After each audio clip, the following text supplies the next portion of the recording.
vous avez l'impression d'enchaîner des projets d'infrastructure sur projets d'infrastructure, des livrables, de nouveaux projets de déploiement, de nouveaux projets d'intégration, et vous n'arrivez pas concrètement à avoir le contrôle de tous ces livrables, de toute cette infrastructure qui est mise en place, de tout ce patrimoine informatique que vous êtes en train de déployer, et vous vous demandez comment je vais contrôler tout ça, comment y faire, comment m'y prendre pour réussir ce pilotage stratégique de mon patrimoine informatique. Et vous demandez sûrement aussi également, peut-être en tant que responsable DSI, en tant que CTO ou CEO, vous demandez comment je pourrais également équiper mes équipes pour réussir ce challenge qui s'annonce en tout cas très intéressant et très très challengeant pour vous et votre équipe. Bienvenue sur la chaîne K-Service Deploy, la chaîne où on parle de l'IA, de l'automatisation, du cloud, de l'infrastructure de demain. Et j'espère que vous vous avez manqué les amis, vous m'avez beaucoup manqué et je suis très heureuse de faire ce nouveau numéro avec vous. Et bien sûr, vous, comme vous l'avez déjà remarqué ou peut-être deviné, la liste des choses est longue. Donc prenez votre chaise, asseyez-vous, on va discuter. Suite à ma dernière vidéo, j'ai eu un de mes clients et un de mes prospects qui m'a posé la question. Oui, je sais maintenant qu'aujourd'hui, on ne peut pas, c'est-à-dire prétendre, on va dire, gérer correctement son patrimoine informatique si on n'a pas un pilotage stratégique bien défini et bien exécuté. Heureusement qu'il sait déjà qu'est-ce qu'il doit faire, c'est quoi le job, mais comment faire le job, c'est là que ça coince. Donc c'est plutôt une bonne, on va dire, question. Donc j'ai décidé d'en faire une pierre de coups, de faire une nouvelle émission, un nouvel épisode pour vous dire et partager avec vous également ma réponse. N'hésitez pas en tout cas à rajouter ce que vous avez mis en place dans vos environnements professionnels, ce que vous êtes en train de déployer, bien sûr. On aimerait savoir un peu plus aussi les nouvelles astuces, les nouvelles méthodes, les nouvelles manières de fonctionner.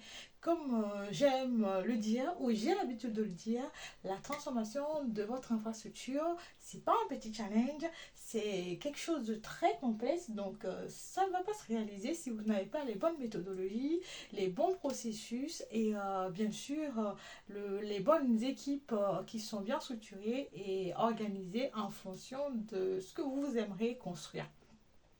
Moi, la première erreur que je remarque ou que j'ai eu à dealer avec près de mes clients qui n'ont pas pour métier cœur l'IT, c'est au niveau on va dire, je dirais pas pilotage, mais comment implémenter, on va dire, la gestion de tout ce qu'ils ont comme patrimoine. C'est-à-dire que eux, pas patrimoine, mais je dirais la gestion de leur projet, de leur programme. Là, c'est plus clair.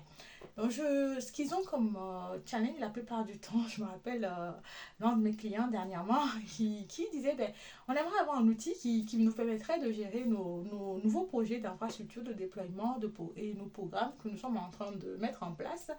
Et il nous faut un outil, et puis chacun commence par citer les outils Microsoft Project, Smart Sheet. Il y en a qui vont aller dire ah oui, Asana pour les plus petits, et pourquoi pas ceux qui ont peut-être, je dirais, qui sont pas très loin de la réponse s'ils parlent de Jira.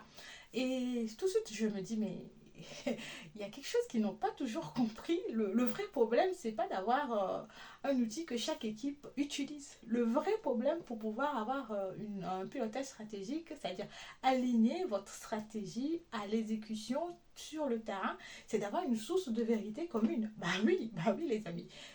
C'est comme la plupart du temps, les gens qui sont stratèges, ils ont des belles stratégies, mais s'il n'y a pas d'alignement entre la stratégie et l'exécution, vous n'allez jamais réaliser votre stratégie. En tout cas, ça va rester une très belle idée, une très belle pensée bien structurée, pondue, et voilà. Donc il faudrait quand même avoir une source de vérité commune à toutes les équipes pour pouvoir piloter correctement vos programmes, vos projets. Et ça commence par poser la bonne question, de ne pas dire lequel est l'outil qu'il nous faut pour piloter nos projets de déploiement, nos programmes, mais c'est quoi comment créer une source commune de vérité. Et c'est là que vous pouvez, par exemple, comme je le dis, Jira a été bien fait. C'est un outil qui fait que on a tous les projets et tout le programme dans un seul outil. C'est-à-dire là, on parle d'un outil centralisé. On ne parle pas de moi, mon équipe, ça utilise Asana, l'autre, son équipe utilise Microsoft Project, l'équipe de, je sais pas, manager Y, il utilise peut-être lui des fichiers Excel et chacun se met dans son coin avec son outil. Et après, quand il y a un comité ou un DAF qui apparaît pour dire mais les amis, qu'est-ce que vous faites là? Il y a le budget qui est cramé, mais on voit rien là. Donc là, tout le monde commence pas à synchroniser ses outils, ses inputs. Non, non, non, c'est pas ça. La bonne manière de le faire, c'est créer une chose de vérité commune qui permet à chacun en tout moment d'avoir la bonne information. Et ça facilite l'alignement de votre stratégie à l'exécution sur le terrain, au sein de vos équipes, l'exécution opérationnelle. Et pour ça, moi, ce que je vais proposer, bien sûr, vous n'êtes pas obligé de passer par les agences si ça ne vous intéresse pas, mais la solution optimale aujourd'hui, si vous n'arrivez pas à dénicher un outil centralisé qui peut, si vous avez peut-être des équipes de 50 à 100 employés sur différents projets, qui peut centraliser ces gestions et pilotage de vos programmes, de vos programmes et de vos projets. Moi, l'outil que je conseille, c'est d'avoir un agent ou au sein de votre outil que vous avez peut-être choisi pour la synchronisation, la centralisation, qui va coordonner tous ces outils de gestion de projet que vous avez au sein de votre entreprise. C'est d'avoir peut-être un agent qui va unifier tout ça et qui vous fera, par exemple, je viens un lundi matin, je dis, mais quels sont les projets critiques, quels sont peut-être l'avancement de tel projet, le pourcentage d'exécution, et tout le monde a la même information à la même heure. Et ça, il n'y a qu'un agent qui peut le faire correctement, les amis. Parce que l'agent, lui, il est d'une synchronisation, on va dire, à la millième seconde près. Et les outils, les différents outils, moi j'ai vu des gens utiliser Clarity, oh là là, je sais pas si ça s'est amélioré actuellement, mais c'est le pire. Donc les outils comme ça ne peuvent pas se synchroniser de manière automatique comme les agents. Il y a qui sont faits aujourd'hui, je pense que plusieurs, on va dire, providers ou fournisseurs qui sont sur ce sujet, ce dilemme, l'ont compris. Hein. Vous prenez le cas de Mondé, vous prenez le cas de ClickUp, ils ont intégré des agents, ils savent que toutes les équipes n'ont pas le même besoin, mais ils ont un seul besoin commun, toutes les équipes, c'est d'avoir la bonne information au bon moment. Donc, ils ont intégré cette vision 360 de tout ce qui se fait comme projet avancement au sein de leur business, pas que dans chacune des équipes. Et ça, c'est ce qu'il faut chercher à faire, les amis. Pour réussir son pilotage stratégique, vous devez y passer par là, sinon ça ne va pas le faire. Et ça va être très très difficile pour vous si vous devez récupérer fichier SLA de l'autre côté, fichier SL de B de l'autre côté, et ensuite aller dans Asana récupérer pour l'équipe Lambda et revenir dans, je sais pas, moi, peut-être Microsoft Project pour aller récupérer celui de manager peut-être bêta. Ça va pas être évident de le faire, de procéder de cette manière. En tout cas, si vous avez un patrimoine qui commence par devenir conséquent. Donc, soyons sérieux, les amis. On commence par réfléchir à une source de vérité unique qui permettra à chacun de pouvoir piloter on va dire, ces réunions ou ces séances d'alignement stratégique à l'exécution opérationnelle. J'espère que ça vous parle et que vous avez peut-être des collègues qui ont déjà eu à vous poser ces questions, peut-être dans vos équipes. Comment faire pour qu'on puisse avoir l'état d'avancement de tous les projets, comment faire pour pouvoir piloter de manière synchronisée nos programmes. Donc, n'hésitez pas à me partager. Qu'avez-vous répondu? Qu'est-ce que vous avez mis en place dans votre entreprise, dans vos environnements professionnels? Et la question 2, c'est souvent, c'est bien, hein, c'est bien de pouvoir avoir déployé plusieurs projets. C'est un très bel, on va dire, c'est un très beau effort que vous avez fait. C'est pas facile de déployer une infra, de le configurer, de le mettre en place, de le monitorer. Mais, le plus dur reste à venir, les amis. Le plus dur reste à venir. Le plus dur, c'est comment je moniteur tout ça, comment je supervise, comment je sais combien consomme mon infra, comment je comprends si dans le cloud, quelle est ma consommation, ou on prend sur le site, combien je vais dépenser pour ma petite base de données que j'ai en interne, que je stocke mes données sensibles, ou le petit serveur que m'a demandé peut-être l'équipe business pour son reporting en interne. Comment je fais pour savoir combien tout ça me revient en coût de maintenance, d'exploitation et de support, bien sûr, si vous avez un support fournisseur, comment je sais combien tout ça me revient. Ah mais oui, vous n'allez pas le savoir, c'est comme si vous êtes un pilote sans tableau de bord, bonne chance pour les moments de turbulence, ça va être difficile. Les moments de turbulence, c'est les moments où vous devez payer vos coûts de maintenance, d'exploitation. Si vous n'avez pas les chiffres concrètement, vous risquez d'être surpris en cours de chemin par votre propre consommation et par ce que consomment vos équipes. Donc, l'idéal, avant de se lancer dans des grands chantiers d'infrastructure, ça serait bien de réfléchir en amont sur comment vous allez créer un outil centralisé, encore une fois, si vous avez plusieurs équipes, qui va vous permettre de pouvoir avoir la consommation. Moi, je parle souvent d'agents finaux pour ceux qui sont dans le cloud, pour pouvoir analyser la consommation de toutes vos infrastructures, de toutes vos applications et vous permettre d'avoir également une vision tout sur la consommation de votre patrimoine informatique. Cela va vous permettre de pouvoir dire, bah, j'ai tel budget pour peut-être le build et je dois conserver telle partie pour ce qui est du run, pour maintenir mon infra et bien sûr subvenir aux dépenses, aux coûts qui vont avec. Et souvent, ce que je remarque, le piège qui souvent j'ai vu plus de 2 fois, en tout cas sur mes clients qui n'ont pas comme cœur, métier cœur l'IT, c'est qu'ils se disent, attends, t'inquiète, on va déployer l'application et puis en chemin, on fera l'obsolescence du serveur qui héberge la base de données, il n'y a pas de souci.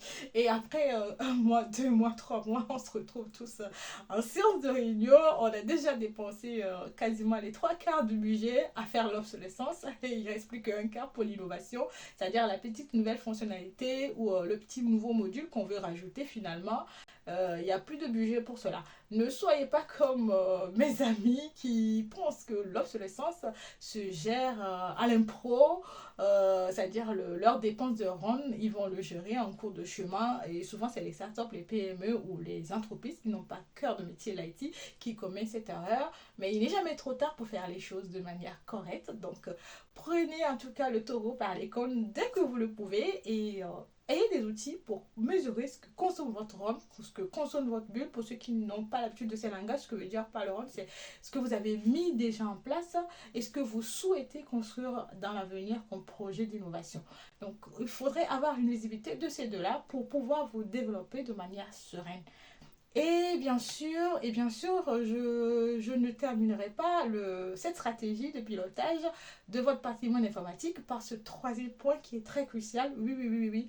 On peut avoir un patrimoine informatique très riche, bien orchestré, bien piloté en termes de consommation, mais il y a un point très crucial à l'heure où nous sommes, où les menaces ne cessent de tomber sur les systèmes numériques, où les hackers sont très à la guise, ils sont prêts pour intervenir à chaque petit défaut ou à chaque petit faux pas.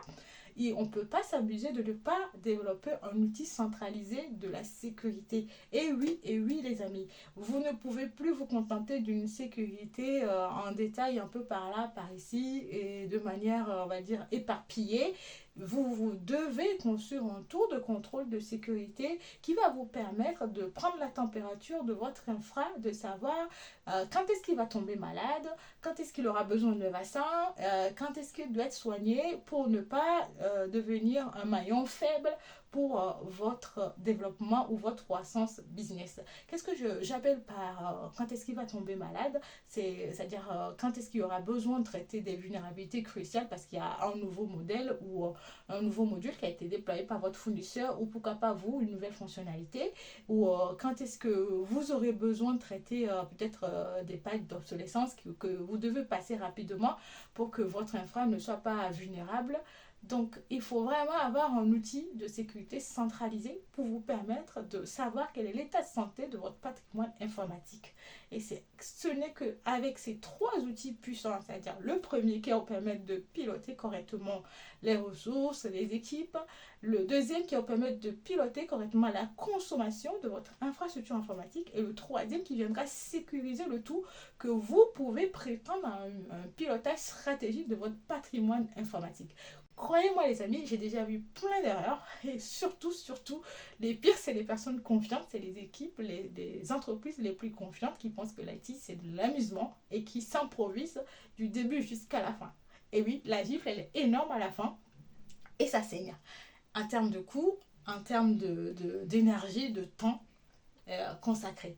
Donc, dites-moi chez vous, dans vos environnements, dans vos entreprises, qu'avez-vous eu comme expérience à la matière en termes de pilotage stratégique et comment avez-vous pu, en tout cas, dénouer ce nœud casse-tête qui, des fois, devient difficile, surtout au niveau de la sécurité, parce que si vous n'avez pas pris les bonnes habitudes au début et que vous avez un mec qui a accès à tous les serveurs à n'importe quel moment et qu'un jour vous vous levez, vous dites, ah mais non, on va travailler le volet sécurité de nos infrastructures, on va gérer les accès, on va gérer le cryptage des données. Ça va être difficile de dire à ce mec qu'aujourd'hui, vous n'aurez plus accès à tout un serveur, mais juste à un petit, on va dire, module de fonctionnalité de cette application. Vous n'allez pas y arriver facilement. Donc, c'est mieux de mettre en place ces bonnes habitudes dès le début du déploiement de votre infrastructure, de gérer les accès, de gérer l'authentification sécurisée de vos utilisateurs et plein d'autres choses au niveau de la sécurité qu'il faut faire et ne pas s'amuser à faire de la sécurité éparpillée parce qu'en infrastructure, on a beaucoup d'équipements, on a beaucoup de serveurs, on a beaucoup d'applications. Donc, un outil centralisé, il ne faut jamais dire non, ça va vous soulager des maux de tête et ça va rendre le parcours assez agréable pour vous. Donc, ne dites pas non surtout à des bonnes choses. Et sur ce, moi je vous dis à bientôt pour une nouvelle thématique, un nouveau défi à relever et peut-être une nouvelle expérience d'apprentissage. À bientôt les amis!